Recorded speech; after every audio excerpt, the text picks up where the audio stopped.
between 2023 and 2024, post-pandemic, we've closed about 4 stores. You know what I'm saying?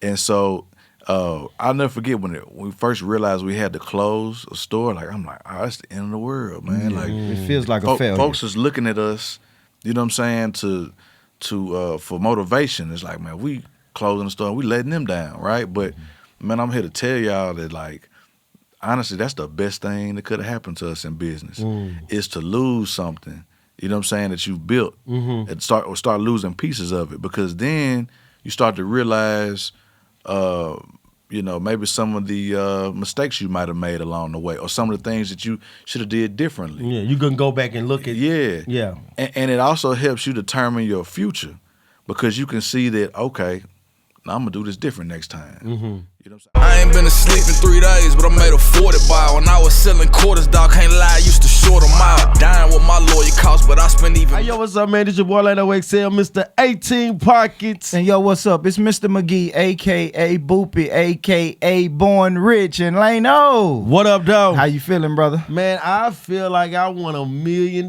There you go, man. We was on a hiatus, but now we back. Yes. You know what I mean? And it feels good to be back. Hell yeah, I feel man. a little rusty, but I feel good to be back. I know, man. They said when y'all get the popping, man, y'all gonna want to take some weeks off. We done did the radio thing, and then we took 2 weeks off, and I'm mad. Yep, and I'm back, man, and we back with a banger and a special guest, man. Yes. Today we got a brother, man. This brother's an entrepreneur. This brother is a father. Keep going. You know what I mean? This a brother, not husband, maybe not husband yet. We'll get into that later. We'll get into that later. Well, we got an entrepreneur. We got the big homie.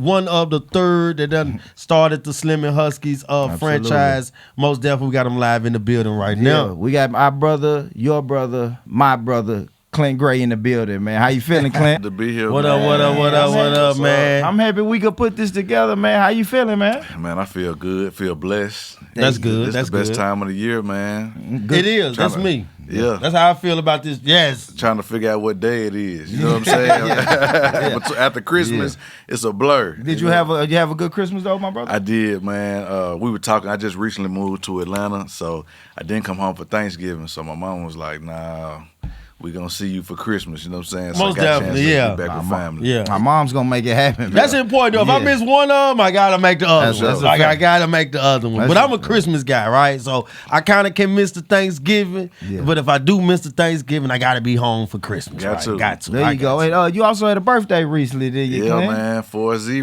the big 40. Oh, okay. 40 water. Yeah, them knees don't bend and feel the same like they used to. Huh? Yeah, it's starting to fill out them old bumps and bruises. Hell yeah, you gotta go buy some new knees, man. You gotta put some knees in the trunk in case you need them. That's a fact, man. I run to the car and get my knees, man. That's a fact, man. But man, well, let's get into it, Clint. You ready to have some fun, bro? Let's do it, bro. All right, Come on, man. Let's do it. So, are you Nashville born and raised? Nashville, born and raised, 615. Okay, what side? South Nashville. There we go, man. South Nashville. South be ballin'. You know what I mean? Shout out to Vac, man. So, South be ballin'. So early childhood, man. What was that like? 2-parent household, or how was that, bro? So I grew up in a 2-parent household. My mother was a hospitality professional. Okay. My dad was an entrepreneur. You know what I'm saying? He basically had me by his side, man, for every day of the week. You know what I mean? Summertimes came around. He had a janitorial and line maintenance service. Okay. And so, majority of his business was in North Nashville. Okay. Well, we live, I said South Nashville, but I'm more on that Lower Antioch to pretty much like Hardin Place area. Nolensville Road is where I grew up, right? Yeah. And so, but a lot of my friends, Vac, you know what I'm saying, Big Fridge, like we all grew up together, elementary school, being Fridge, all the way to high school, you know what I'm saying? So, but yeah, man, like, I had a luxury of having 2-parent households. A lot of my friends didn't, you know what I'm saying? Yeah. And so I got to see like how important that was from a early, early age, and also how important it was for me to have my father, in my life, in your life. From an accountability standpoint, to building my work ethic up, you know what I'm saying? Because a lot of people don't know, man, when I was in high school, I would go to practice, you know what I'm saying, play the Hillsborough, you know what I mean, couple state championship games. Okay, you a football star. You have to throw that weekend. You got to throw that. You're a football star. We talking Nashville, so let's talk about some legendary What shit, position you play? I played tackle in high school. Okay. When I got to college, I played center. Oh, okay. Tennessee State.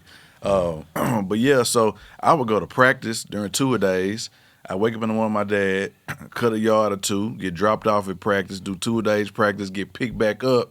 You know what I'm saying? Go cut some more grass. Yeah. You working. Yeah, then go clean a couple of buildings, then go home. And then when regular school was in, you know, when I got my license, my daddy handed me a bundle of keys. He like, hey, when you get out of practice, I need you to go hit them buildings. You know what I'm saying? But the killer part was he would pay me, you know what I'm saying, what I was worth. You know what I'm saying? It wasn't just like, hey, you working for me, so go out there and do this because you got a roof over you. Yeah. Nah, he was, hey, man. He was installing in you that hard work. Absolutely. So it wasn't never for me to have a lot of money. You know what I'm saying? Yeah. In high school. Yeah. Everybody love you. You got a car. Yeah. You got a car and you got money. Oh, yeah. Man, give me all them piece of sticks, man. It's on me. We was moving around. You know, we was moving around. That's a fact. Yeah. That's a fact. Because I know we ran in some of the same circles. Did you pledge a fraternity in high school or no? Yeah, I was Sigma Psi Omega. Yeah, I thought so. What was your homeboy? What you played? I didn't make it. I didn't make it. Shout out to them brothers, though. I wanted to be one bad as hell, man. But they was hard on me, man. Man, they hazed you. Yeah, hey, man, we can't talk. I heard some stories before you got in, you know what I'm saying? But now you was honorary for sure. Like we was always, you know what I'm saying, at the Farrar House, or you know what I'm saying? Yeah. We're like we was always connected somehow when we was out and about. Boopy was there. Yeah, Boopy was house parties, the whole Look, he night. happy as hell. You just told me. He looked at me like, I told you I was out there, man. Nah, we was outside, man. We was, though. So, all right, you went to high school, Hillsborough. You had to throw the state championships in there. Yeah. Okay, cool. Y'all did that. So, after that, how did you get into TSU? Was that a football scholarship or what? Yep. So, I got a scholarship to play ball at Tennessee State. Okay. And you know, for me, like I grew up a Tennessee State baby. Like my pops was, you know what I'm saying, a big, advocate of TSU. He actually ran concessions. Okay. Like you can tell, my dad was a hustler. He was a working man. You know what I'm saying? Yeah. He actually ran concessions like when I was in elementary school, middle school. So I used to sell hot dogs to TSU. Okay, so while you playing, so while you at the games and you at the game, your dad showing you also, man, I got businesses and we got concession stand. Yeah, and he's showing you I put me how to to work. run. Hey, take this bag of hot dogs and hamburgers. You know what I'm saying? Make sure this bag empty when you come back. You know what I'm saying? So when you was riding the bench at TSU, how was that feel? How did you feel? Damn. Look, man, college was a different level, man. And honestly, man, we had so much fun in high school. You know how it was, man, that I wasn't prepared or focused when I got to TSU. That's what I was going to ask you. So my first 2 years, I redshirted my freshman year. Then my second year, I was deep down on the depth chart. You know what I'm saying? Then my junior season, I was in battle for the starting job with Cecil Newton, Cam Newton's older brother. Okay. All right. Now he beat me out. You know what I'm saying? Cecil's super talented, 6'3", 6'4". You know what I'm saying? I was just 5'10" and feisty. You know what I'm saying? Yeah. But that was very, I'm glad you said that because it was pivotal for my life because that was the first time in my life where football started not to become the reality for my future. You know what I'm saying? Because we grew up playing sports. Baseball, for me, it was baseball, wrestling, you know what I'm saying? Football. And you was a star in these. Yeah, like I was good. You know what I'm saying? But like when it was time to get to college, like, everything, talent level starts to equal out, right? And if you don't have a certain level of focus, same thing goes when people get to the pros. It's like they get a little money. Sometimes they might, their talent doesn't shine as light, right? But for me, that's when I started to realize, like, all right, I'm 5'10", playing center. I'm not going to the league, right? Okay. So it's time for me to start focusing on. Is that unheard of, though? Next. I'm sorry to stop you, but I want to, so we can catch up the same way when you having that thought of frame, I'm 5'10", I'm not going to make it in the league. Is it because you got to be a certain, like, already you got to be a certain way, certain height? When I came to Tennessee State, they brought me in as a fullback. But when I got there, like, I had been partying and kicking it all summer. I never forget, y'all know Marday. You know Yeah, Marday. yeah, Weaver. Shout out Marday. He was a junior, senior, you know what I'm saying? We got there, and I'll never forget when in camp, and he put me, he's like, bro, what was you doing all summer, man? You ain't did nothing. I'm like, man, I had a ball, though, you know what I'm saying? We was kicking it every day, you know, but that didn't transition. So, by the time I got to my junior season, my redshirt junior season, the reality started to settle in. Then myself and Mo, my business partner now, shout out D-Mo. We were playing Tennessee Tech, and we both got hurt in the same game. I think he might have tore his ACL or like sprung it real bad, and I fractured my shoulder. You know what I'm saying? Too serious. So we came back to the room that evening from Cookville. And my roommate was like, damn, man, like, they was kicking y'all ass like that. I'm in a sling, he on crutches, you know what I'm saying? But yeah, so, like, it was hard for me to recover. So my going into what would have been my redshirt senior season, I still had 2 years left. Yeah. Man, I just didn't have that fight in me because I couldn't use playing center. I couldn't use my offhand to punch because I done tore it up. And I was just like, man, I've been doing these internships, building relationships, and you know what I'm saying, just in the business world. And so it was summertime. We was going through camps and training, and I left my internship for Deloitte and Touche. It was a Big Four accounting firm, right? Yeah. And so I was feeling good about my review I got from my boss. Now I'm starting to think about other things, and I'm driving to practice, and I'm like, well, not practice but training, and I'm like, man, I ain't feeling this today. And my shoulder hurting. You know what I'm saying? Yeah. And I was like, I just, on my drive there, like, I talked to God about it, and I was like, man, I'm finna hang this up. And I'm finna figure this out some kind of way, right? And so I went and talked to Coach, and I told him what was up. And I was like, man, I don't think I got it in me to, you know what I'm saying, do another 2 seasons, man. I would just like to focus on my academics, finishing strong, getting a good job, and figuring out what I want to do. And so he blessed me. He was like, I respect that. He was like, I'll let you keep your scholarship, but you got to come off that housing, though. So I had to move off campus. Okay. But they let me keep my scholarship. Wow, that's good, man. That's so the only thing that came out of that was, because usually in those type of situations, your scholarship can't get took. Absolutely. If you're not playing anymore, then they can. So that was so it was like making that decision because you're like, man, this can, because you still want to go to school to finish your education, but that can get pulled. So coming up with those hard decisions too, right? Absolutely. Especially when you playing football for so long, it's part of your identity. Exactly, that's what I'm getting to. Yeah. And it's like, man, now I'm gonna have to hang this up to go and follow a new journey. Yep. That you unheard of? I mean, that's kind of unfamiliar with you a little bit? Yeah, it's like waking up in the morning, you're a football player, you're an athlete every day, right? That first time waking up and, like, you don't have a practice or weights to go to or study hall, you know what I'm saying? Or just the day-to-day bond of being around the brothers you done, you know what I'm saying, develop friendships with. Like, that's a new thing. And a lot of people struggle with that when it's time for their careers to end.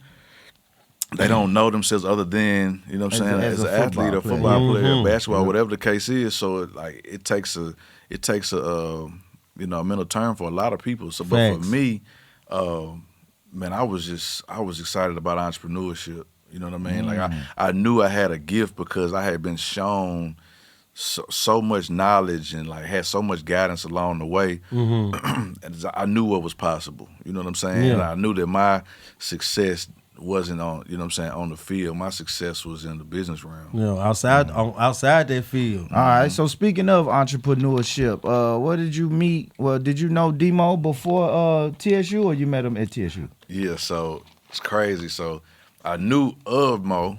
Mo knew of me.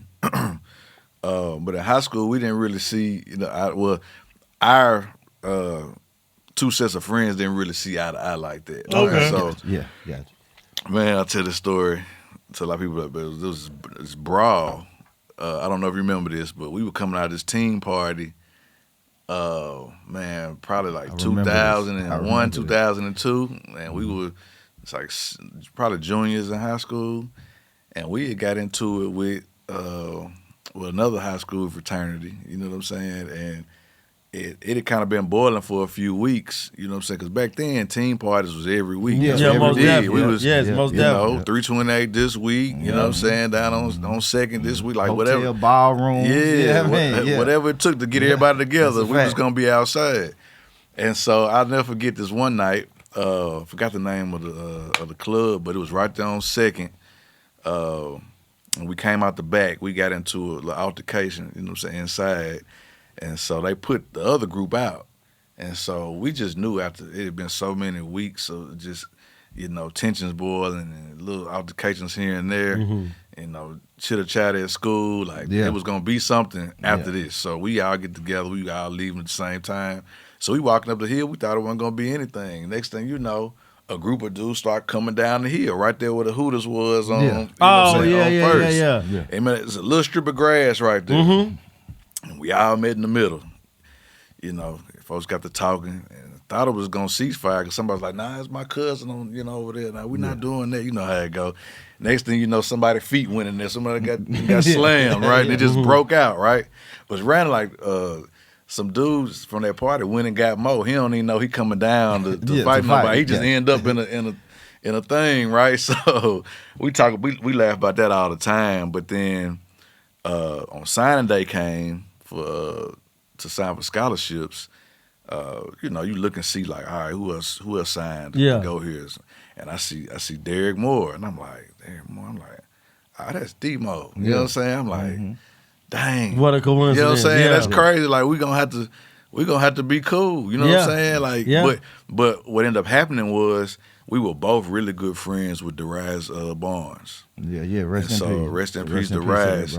And so he had called me and he was like, hey man, he was like, I forgot if he signed to Hampton or somewhere, but he was like, look man, you and Mo both gonna be at TSU, like y'all gotta know each other. And I was like, all right, well, let's set it up. So we connected. I went over his mama's house. He was living off of Gallatin Road at the time. Dixon Road at the time.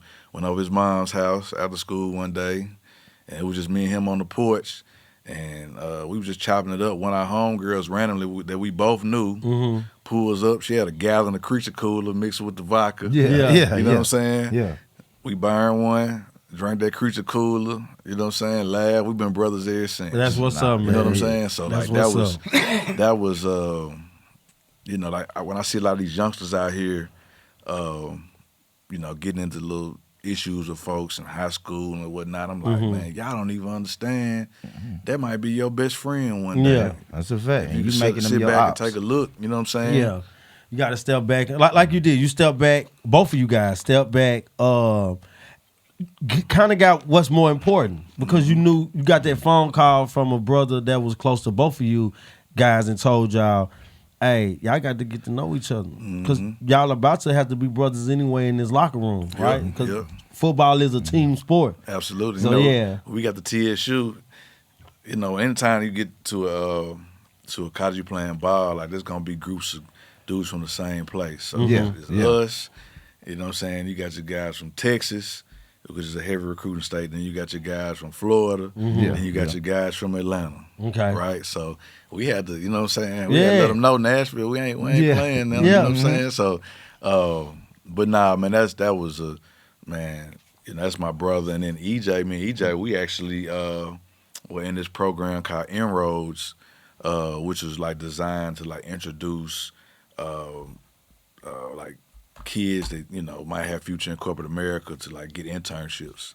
So minority kids, you know what I'm saying? Okay. From inner city schools that they felt like, you know what I'm saying, could work for these corporations. Like we would have these events on Saturdays, you know what I'm saying, where we go and like workshops and things like that. And I met EJ through that. So I actually knew EJ before I knew Mo, but they were best friends. Yeah. I had no idea.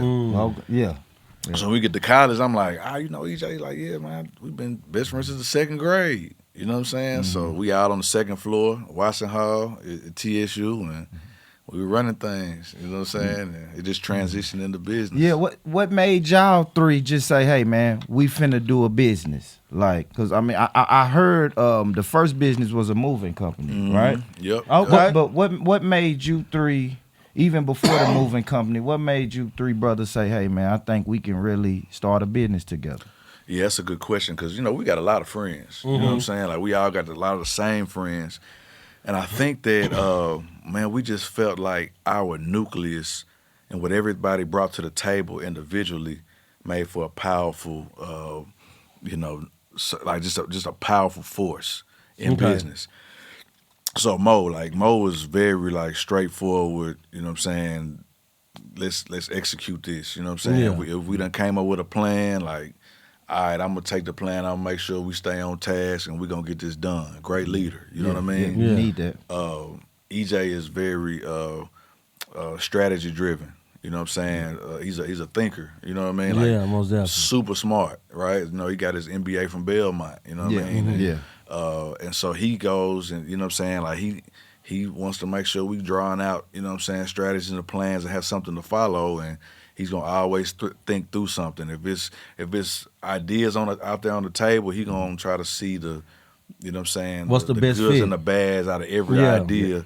You know what I mean? To the core, right? And so. Great superpower to have. Yeah, most definitely. And then me, like I'm more the creative, you know what I'm saying? And I have a lot of visions and I can see things, you know what I'm saying, before they happen, or I can catch trends that are about to hit and like, okay, this is where we need to roll. So it's like, like in the restaurant side, like I'm in the kitchen coming up with products and menu development and recipes and ideas for the branding and marketing of the spaces, right? And so, so we are, we all got something different we bring to the table. You know what I'm saying? But the table work because everybody comes together. Yeah, it's our recipe, right? Yeah. All the ingredients get put into the pot when it's done cooking. It tastes good. That's most definitely. Like, I love it. I do too. I want to ask you this because I heard you say your guys got a lot of friends, right? But the core. The three that started with you guys, what you guys doing. How tough is it going into business with friends though? Because I know that you done seen it, and not with you guys, but just seeing it. You know what I'm saying? Because me and this guy, we 24 years, and this is something that we've been in legal business together, and we've been in positive business together. But we both know that this is rare. You see what I'm saying? What we share, the stories that we share about how long we've been closing in business is very rare because we hear other things that didn't end so good. So like, what's your take on like starting a business? Because I see that you're a thinker too. I see that you go into it and you'll start thinking. What was that thinking process like? Okay, I'm gonna really do this. These my men. I'm gonna really do it. Yeah. Man. First of all, you got to know who you ain't going to do business with. Facts. You know what I'm saying? Okay, there we go. So once you, it's options out there. Like, you got lots of friends. You just got to know, like, all right, that person might not work. This person might not work. But, like, we felt like the biggest thing that we probably had was accountability. You know what I'm saying? Okay. See, it's hard to balance when you got 3 alpha males. Yes. You know what I'm saying? Yes. Because at any time, you know what I'm saying, like something gets said that could offend somebody and they, furniture moving and yeah. But you got to be okay with that. Okay. You know what I'm saying? Okay. So it's like, ain't it called constructive criticism? Yeah. So most definitely you got to be. All of us, whether it's me and Mo or EJ and Mo or me and EJ, you know what I'm saying? Yeah. Like, at some given time, multiple times, we done had our issues, you know what I'm saying, when it comes to building our business, right? Yeah. And you just got to be okay with it. You can't, you got to take it with a grain of salt and sit back and think, like, all right, did I drop the ball? You know what I'm saying? Yeah, like, accountability. Is what he's saying really true without me first jumping out and attacking back, right? Yeah. And so we got this phrase we say, don't be that guy. You know what I'm saying? Yeah. And like, it's like, don't put us in a position to have that kind of conversation with you. Or, you know what I'm saying? Like, don't be the reason, like, we couldn't, get to the next level. Like, don't let that rest on you. Because, for me, like, I had the utmost respect for both of those dudes. So it's like, when when it comes to working or performing or like being somewhere or like being prepared or whatnot, like, I'm more fearful of letting them down. Yeah. You know what I'm saying? I feel you, bro. Than a lot of people, because it's like, man, they are dependent on me. Yeah. And I'm dependent on them. And, you know, in business, you married. You know what I'm saying? Like, if you... I told you we married, bro. Yeah. Come on, man. Yeah, he ain't when I say that, bro. We married, bro. Yeah, like you're literally married. Like, we got our names on multiple documents, you know what I'm saying, to tie ourselves to each other until these businesses either get closed or, you know what I'm saying, or whatever the case is. Yeah. Until we say this is done, like, we are married, right? Yeah. So your decisions and my decisions affect each other the same way. That means that your family, your wife, your kids, or your, you know what I'm saying, like, whatever your household looks like is affected by my actions. Ooh, I like if I that. go out there and do something crazy and end up on the front page of the news, well, thank God, you know what I'm saying? Y'all done kept y'all nose clean. Yeah, like... That's going to affect y'all just as much as it's going to affect me. I totally agree with you, because we had those conversations. He said a lot. He tried to act like he's joking, but he says it a lot, because when you do get in situations like that, like paperwork, and we got document, we married, right? Because we started a business. But when I look at it, I hear him, I make sure that I do everything possible not to let him down, because that's how I'm thinking. Yeah. Because we building this baby right here, and we raising it, and we doing everything we got to do. I don't want to be the cause of it not happening because we can't, because of me. So I totally understand what you got. I understand totally, bro. Yeah, that's fire. And I want to talk about this because a lot of people don't really know about the moving company. Why did you three brothers say, okay, our first business ever together is going to be a moving company? But we didn't have no money. When he said cheap, Man, low cost startup, right? Okay. So, you know, most of the kids that look like us that come from our communities are not going to have, funds, startup money to get started, right? So the route that we took was, all right, we got jobs, all right? So Mo had moved to, he was in school to be an air traffic controller. Ended up becoming one. They moved him to Saginaw, Michigan. Okay. EJ and I were still in Nashville. EJ was a financial analyst, and I was a sales guy for Budweiser. Okay. All right, so we were making money, but not enough money to like build a business. Yeah, to go hit deep dive right now into a business. Right. So Mo called one day and was like, man, like, you know, we was always talking about entrepreneurship. However, we graduated and we went our own ways. And so like, if you know anything about air traffic control, and it's a very stressful industry, man. People in the sky and pilots are dependent on you to make sure your calculations and metrics are on point, right? Yeah. So, you know, he wasn't feeling it as much, you know what I'm saying, as when he got started. And so he reached out and was like, man, like, would you guys like consider if I move back, like starting a business? And we were like, yeah, let's do it. We young. We probably was 23, 24. Okay. Yeah, so entrepreneurs sound good anyway. Yeah, like, let's do it. I'm not happy at my job, you know what I'm saying? I'm carrying, you know, cases of beer, you know what I'm saying, from 5 a.m. to 9 p.m., you know what I mean? Like, I'm ready to get something going too. So EJ was down, so he moved back, and we put our heads together, and, you know, we all, like, how much money can you put in? How much money can you put in? We all had about $1,000. We could, you know what I'm saying, put on the table. And it was like, all right, we ain't got much, but we did our research, and it showed that moving companies were, you know what I'm saying, one of the easiest to start with no money. Cool. You got labor, you know what I'm saying, you the labor. Yep. You can go rent a vehicle, you know what I mean, and you can build your business. So what happened was, that's back when Groupon was up and running, right? Yeah. So we took the 3,000, we bought flyers, we did like a little brand, built a website, you know what I'm saying, called it the Green Truck Moving and Storage. And our thing was we were eco-friendly movers, so like we would fill the trucks with biodiesel, B20 fuel. We come back, recycle all your boxes, papers, plastics, whatever. Okay. And then we would take a portion of our proceeds and we donate it to a group that would go out and plant trees, right? Okay. And so we gave ourselves a niche, which you got to have, you know what I'm saying, in a competitive landscape. And so we ran a Groupon, like, probably, you know, I think it was $99 for 2 hours. Yeah. And I never forget, like, I had fell asleep over Mo's mom's house, shout out Miss Vina, and I had the phone that day. And we all still had our jobs. So, you know, back then, we probably might have went out or something and came home, it was late, and I know we probably had a job or something we had to do later that day, so I just crashed there and the day the Groupon started, the phone started buzzing. It was just a little flip phone, right? And so I wasn't paying no attention to it. And then I finally realized, like, they might be calling about this deal. So I pick up, I start talking, I set the first move up. And next thing you know, the phone just kept ringing. Yeah. So I had to call out, you know what I'm saying, for my job. There you go. Because the phone kept ringing. Yeah, right? So at the end of the day, because this is what we wanted to do, right? Yeah. Okay. At the end of the day, I had set up like 75 moves from this one Groupon. Yeah. By day 2 or 3, it was probably like right at like 150. So we had pretty much our whole summer booked out with jobs. Yeah, there you go. So keep in mind, no truck. You know what I'm saying? Just us. Yeah. You know what I'm saying? And man, we had a meeting. We were like, all right, we got these jobs to do, and we're not gonna make a whole lot of money from them. You know what I'm saying? But because the Groupon, we trying to build this reputation.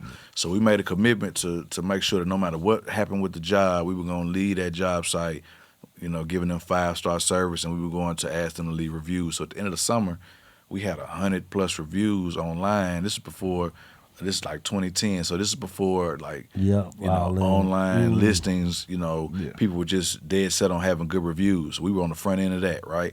And so we left in the summer, had 100+ 5-star reviews. We were the top rated moving company in the city. Yeah. We were competing with the 2-man in the trucks and the y'all making all my guys. Y'all making noise. We were like in position because our online presence was so strong. People get on, like, you moving to Nashville movers. Oh, these guys and they eco-friendly. Let's call them.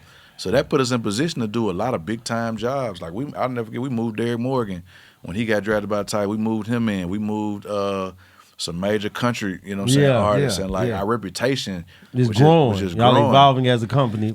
And then so fast forward 7 years later, you know, knees is hurting a little bit more. You know what I'm saying? We done built that business from $3,000 and just us to a 17,000 square foot warehouse space for storage. There you go. We ventured into storage, you know, self-storage. Then we had about 9 or 10 trucks. And, you know, we had even went out. A lot of people don't know this. We had went out and tried to do some deals to extend the moving company to Atlanta and open up an Atlanta location. Okay. Right, that deal fell through last minute, but that was my first time I was supposed to move to Atlanta because I was gonna go down there and run that.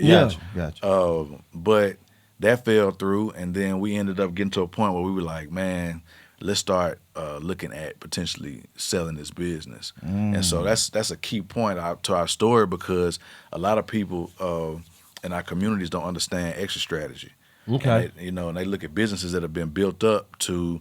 And are making money and look good to the public, but people get upset if you sell your business because they like you sold out. It's like the whole point of starting a business is to make money from it, right? So if I start a business, I should be able to sell it, at some point, so that I can continue to build generational wealth and I can go out and start something even bigger, right? And so. We figured out a way, to sell our business. And y'all sold it for $980 million. I know, right? That's what they kept saying. They said, man. That's what they said in the street. Yeah, you had 30 people. I'm just doing a moving company, man. I know a dude in Canada want one for $200 million. Nah, I'm joking though, man. Y'all sold it, man. And so I guess the next question got to be, how did we go from selling the moving company to gourmet pizzas, man? So the guys will tell you. So probably about a year before we sold it, I started getting burnt out. Right, like I was like, because here's the thing about me, like I'm a creative, and I was doing marketing, for the business, and so the thing about moving is it's a very slow sales cycle. So if I move you today, it's December. The likelihood of you needing my services again is another 2 years. Yeah, I got you. You see what I'm saying? So people don't go that deep in thinking about when you opening up a business. Yeah. That's hard. I like that. So I'm like, man, like, this is tough. I'm starting by these apartment complexes, this and that. I was like, man, but it's, you can only grow so fast, right? Yeah. And so I started, exploring into the next venture. And so that was SLIM Huskies, right? Okay. So we we started traveling and going and looking at like different pizzerias around the country because we were doing a lot of like cross country moves, and we got into expediting with the trucking. Okay. So we would, the easiest thing for us to eat was pizza. So we saw a lot of cool concepts that we like, you know what I mean, that we felt like, okay, we could bring this, you know what I'm saying? Because we ain't got it in Nashville, right? Is that what we're doing? Like, we ain't got this in Nashville? Yeah, like we saw like the build your own pizza game was starting to come up, right?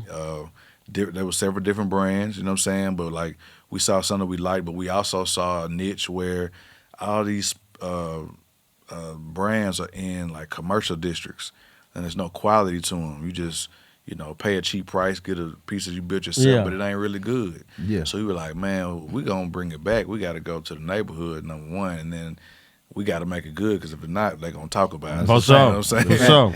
One thing black people going to do is talk about you. Hell yeah. We going to judge. Yes. You know what I'm saying? Yeah. So we were like, all right, let's focus on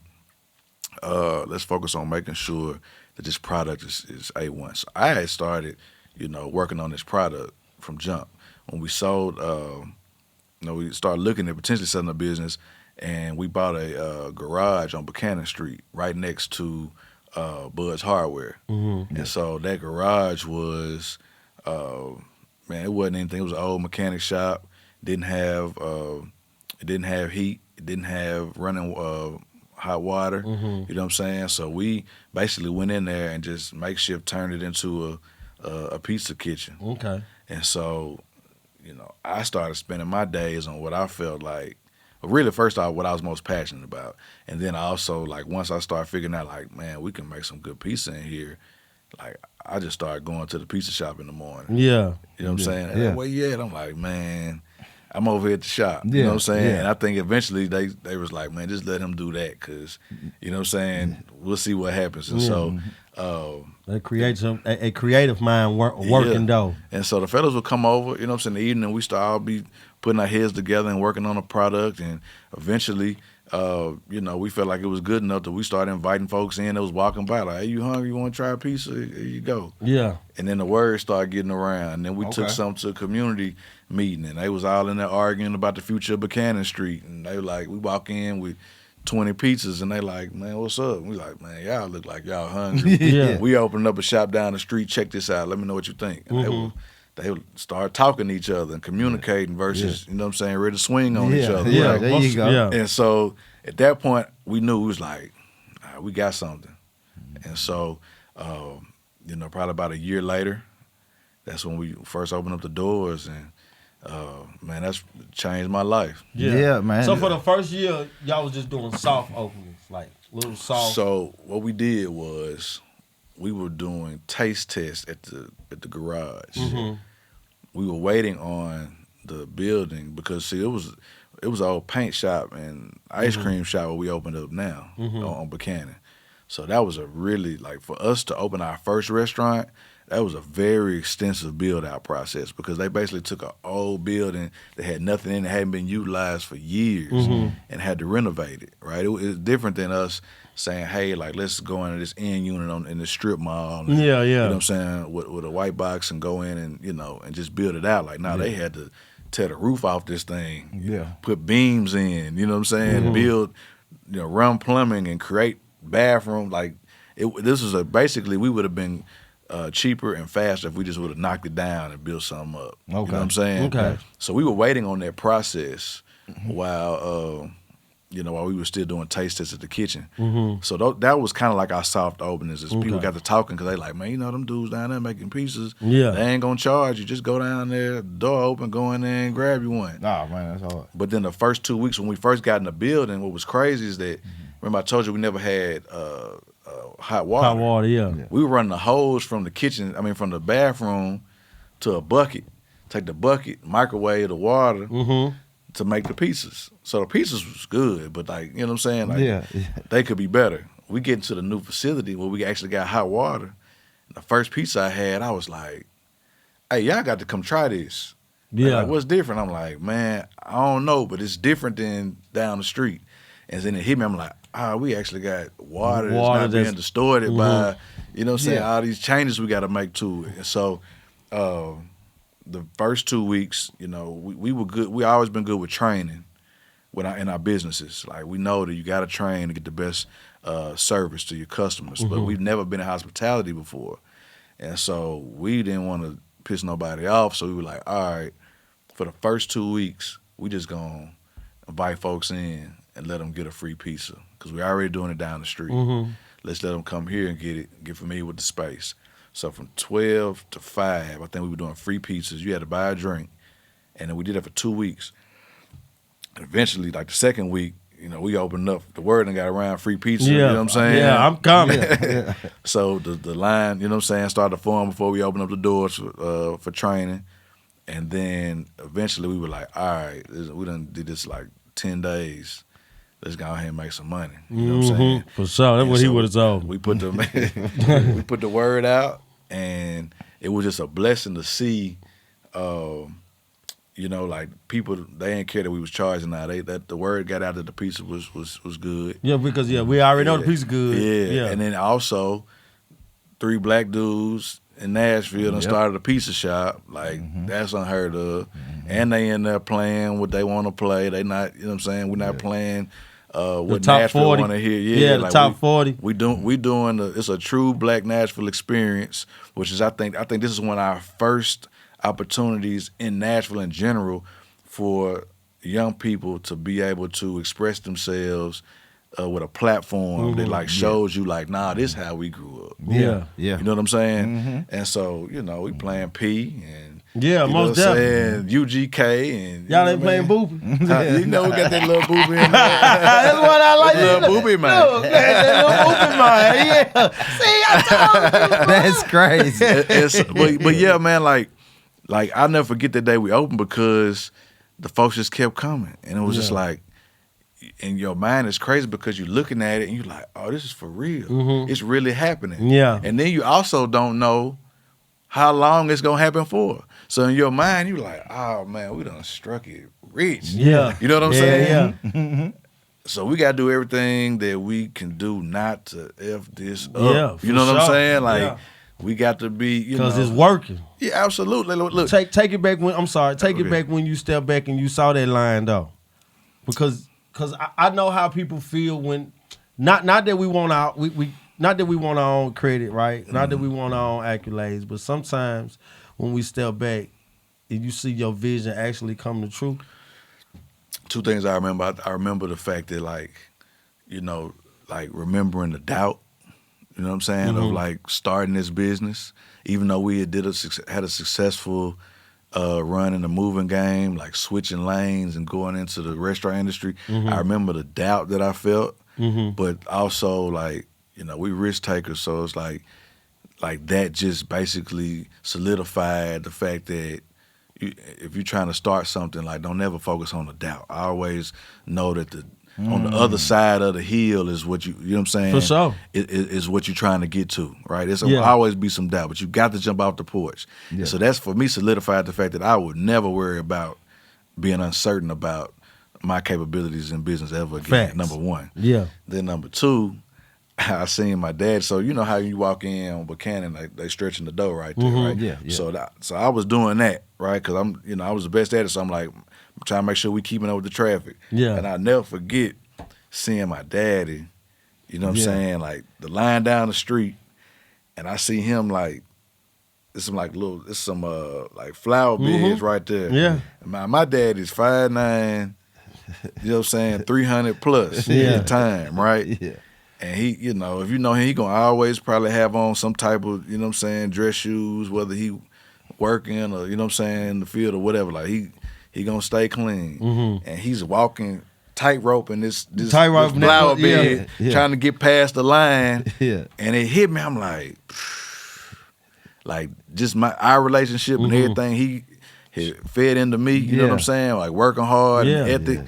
Like, he was trying to get to the front because he like, nah, I'm the reason this. Yeah, for sure. I don't wait in line. Off the top. That's me. So they hit me in the heart. I'm just like, Yeah. hey man, y'all make sure my dad to get in. You know what I'm saying? Get in this dough. For sure. You know what I mean? Yeah. Like that right there. And I'm gonna take to the other side too. Talk to me. You know, all us got amazing mamas. You know what I'm saying? Yeah. And so, you know, we got homies that's coming in like, nah, that's my partner, man. You know what I'm saying? Trying to skip line or get the hook up or whatnot, and it's like, you know, they proud of us, so we ain't knocking it, but it's like, you know how it is. Yeah. And so the reason we could tell them like, hey, nah, bro, like, you know, you gonna have to get in line is because our mamas was standing in line. No matter how proud they was of us, they like for whatever reason, like they weren't the process. trying to. They wanted to go through the whole process. They wasn't coming through the back door. They wasn't caught. They saw us in there working, and they wasn't trying to, you know, get the royal treatment. They was trying to feel like you said. They was trying to feel like, man, what these kids done built. Yeah. I want to see. I want to get I want to get the feeling every aspect of it. So my brother, my like sister, nah, I can't do nothing for you. You're gonna have to go to the end and wait your turn because these 3 women are standing in line waiting to see what their sons done built. That's powerful, man. You know what I'm saying? Yeah, that's very powerful. And even if we would have went out there and be like, nah, come, they like, no. I want these. I want to embrace it. Because I'm telling everybody out here that this is my son. You know what I'm saying? That's all. She talking to the whole line. They enjoy. Why am I gonna sit up there in the suite? They enjoying the experience. I got seats right here. Where this my son makes a Super Bowl. You know what I'm saying? Yeah, this is my son. And y'all boys built a hell of a brand. Yeah, man. so congratulations, a hell of a brand. Yeah, I want to know how many locations now. So we right at about 10 locations. We've got a variety. You know what I'm saying? We've got some here. We've got some in Atlanta. We've got one in Memphis. We're exploring in the colleges too. So we've got Belmont, MTSU. We just opened up at Jackson State in Mississippi. There you go. We've got one at Morehouse College in Atlanta also. Oh man! But I'm glad you asked me that because like no success is nobody that's successful has made it that far without feeling some type of failures, right? Okay. And so we had more open. I had stores in Sacramento, California, had 6 units in the Titan Stadium.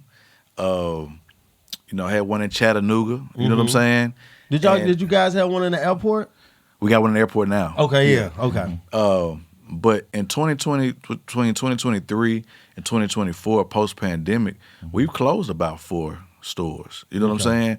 And so I'll never forget when we first realized we had to close a store. Like I'm like, oh, it's the end of the world, man. Like it feels like a failure. Folks is looking at us.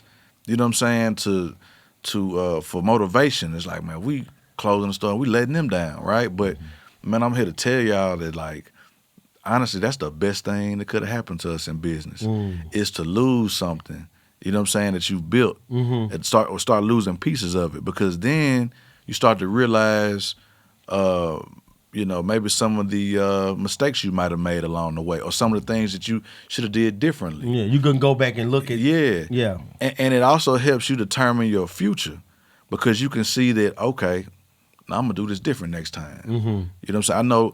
Now I know what does work and what doesn't work, and so I wear these closures. Like I first ones to let y'all know, like we're gonna be actually closing one more before the takeoff again. But we're about to close the 5th and Broadway store downtown. Okay. You know what I'm saying? And any particular reason? Well, I would just say that a few things. Nashville is about 1.6 million people, right? You know, you don't want to stretch yourselves too thin when it comes to developing a concept. As a black-owned business, you also have to be very aware of that as well because a lot of your base, you have a smaller base than some brands that are in comparison to you. Like, you know, you've got, like, I'll give you an example, like a Edley's here in town, right? They have a different, demographic than we do. Yes, you know what I'm most saying? definitely they do. Now, don't get me wrong. Like, we have a very diverse base, but it's different than theirs. It's different than Hattie B's. It's you know what I'm saying? Like, these are brands that can afford to have 4 or 5 locations in the inner core because when tourists come, the tourists that are coming downtown, they are looking for these brands when they come to town. Most definitely, right? they are. We have a somewhat slightly of a different base where my number one store right now is in Atlanta, Georgia.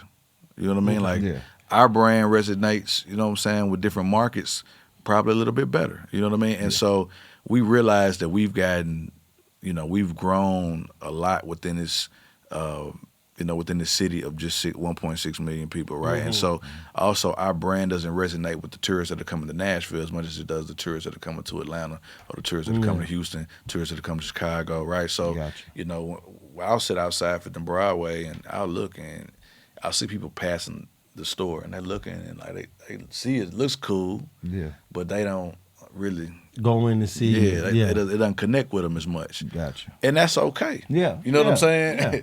Because when we close that, some of that traffic's going to go back to Buchanan Street. You know what I'm saying? Some of it will go to Antioch. That's what I was getting out of you when you don't spread yourself so thin, because if it's good, I'm going to go, I got a vehicle, I'm going to go get it. Mm-hmm. So even if it is closing in the Fifth of Broadway, that will take my traffic now because that's more closer to me. Exactly. But what I do is I still drive to Buchanan now. Yeah. You see what I'm saying? So I most definitely see what you're saying on spreading yourself so thin. Can't do it. Yeah. And then the last thing I say is, as you guys know, like we're a very heavily community-based brand. Mm-hmm. So like, in Atlanta last week, we gave 500 pieces away with Lou Will, you know what I'm saying, in the A. And in Nashville, we fed 150 households between Andrew Jackson, three different MDHA communities, right? Okay. So that's big, right Andrew there, Jackson, Dodge City, and Casey. Gotcha. Oh, that's huge. So bro. we partnered with the Titans on that. We partnered with Kroger's on that. Mm-hmm. We fed these people for the holidays, right? And so our business is like really based and just grown out of the community. Mm-hmm. So we feel like, all right, as we grow, now we've seen the mistakes we made, you know what I'm saying, some of the closures we made. Mm-hmm. We realized like we got to stay to the roots of what we do. When we go to these different cities, like let's go to the neighborhoods. Like when we go to Houston, we're gonna go to the Third. We're not gonna go downtown. Yeah. You know what I'm saying? Like we're gonna go, to these communities. You know what I'm saying, and be exactly what we are in Nashville, to North Nashville, to to what they need in those communities down there. So, and so I just wanted to say that because these are some of the growing pains that we've seen in the business. Mm-hmm. But growing pains, you know what I'm saying, just make you more wise. Yeah, it happens, man. Yeah. But it makes you tougher when you get to go through these type of situations. You get to see you get to see the hiccups. Like you said, you get to see the things that you can fix and the things that you can, like, okay, this is what happens. So when we go further, I'll make sure it can't happen like that. Absolutely. And you guys done had, you spoke about the creative process, man. I've seen y'all do everything from shoe collabs with Nike to y'all doing shows and concerts and stuff up under the brand, man. I guess what's next in that area, bro? As far as the podcasting, what's up? I know Mo trying to get that podcast. He been trying to get that podcast. Man, tell Mo, let's hook up, man. What's up? Let's do it, Mo. So, man, for us, some exciting things on the table is you're gonna start seeing us. We've got a frozen product that's gonna hit the stores nationwide pretty soon. This some exclusive shit, right? Yeah, man. Look, we getting it. Yeah, we're gonna be hitting. We'll be in your Kroger's and your Whole Foods and Publix and Walmart. So we're working on that right now. And then also we're working on a TV show as well. Okay. With some really big names and in production and writing. And, that's dope. We hope that we can be able to tell our story, through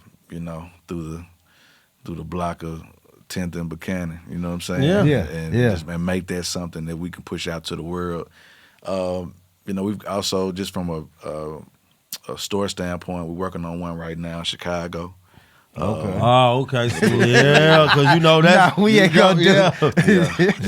Working on one in Chicago. Chicago. The Pullman Gateway community, all the way on the south side of Chicago, and kind of right where Gary crosses over into Chicago. It ain't 63rd, is it? Like, I don't know. We. Oh man, I don't know, bro. Yeah, Nah, I'm about to wear vest to come get some pizza, man. I'm tripping, man. Look, we love Chicago, man, for sure. Shout out to the shop, man. Yeah, and congratulations to your brothers, man. I'm gonna do my mushy moment, man. Listen, what we just got out of this conversation is hard work, dedication, believing in yourself, not having self-doubt, and continuing to be great. Even when failures, hiccups, trials, and tribulations come, you don't get sidetracked because of those things happen. Nah, that's a fact, man. You gotta keep grinding. I like this, brother. Before we get out of here, two things, Clint. Now, you making all these moves, successful business and all that. I don't see no ring on that finger, man. Is it a Miss Clint or a Miss Gray, my brother? So let me say it this way. Camp 3 on work now. So the reason I moved to Atlanta, is my daughter's mother was wanted to leave and she wanted to move back to Atlanta. Okay. I was single at the time. You know what I'm saying? When she made a decision, I was like, you know what? Like, I'm going to follow my baby. I'm follow my kid. Okay. A lot of you know what I'm saying? People probably would have made a different decision, but like this is my life. So, like Lady Gray, you know what I'm saying? If you follow me on IG, you know this the majority of my posts. I left Nashville to be with my daughter. Most definitely. She started kindergarten this year. I'm gonna make sure. This your first one? This is my first one. Okay. Yeah. But I am in a relationship, you know what I'm saying, right now. And we're building on that, and you never know, man. What I can say is she got them cheese. What I can say is my woman does make me wiser. So Facts. You know what I'm saying? If you out there and you with somebody that don't make you better, then you're wasting your time. Most definitely. I like that. Shout out to Black Love. Unless she white, we ain't judging. If she white, we ain't judging. Shout out to Love. This has been great though, Clint, man. Tell them how they can follow you on social media, support your business, and support you, brother. Yes, man. Please follow me at Clint Gray _ on IG. But most importantly, follow SLIM HUSKY'S at SLIM HUSKY'S on all major platforms. And man, pull up and get you some pizza sometime soon. We also got wings now, and I'm in the lab working on some sandwiches. There y'all go, man. So, see, look. You know. Some big boy sandwiches. Come on, man. That's what we need, Husky. Man. So look, when y'all stop in, man, y'all make sure y'all stop in on Buchanan, anywhere you at. That's Slim and Husky, man. Tell them Born Rich Club sent you. Yep, that's a fact, man. The big homie right here, he already stamped it, man. So be on the lookout for the new shit too, man. We got new things. They got new things coming. So y'all make sure that y'all look at it. I'm gonna end it like this, man. Y'all already know, man. Get money, stay true, get money. And listen up, if nobody told you today that they love you, let me be the first one to tell you that I love you, I love you, I love you. Peace.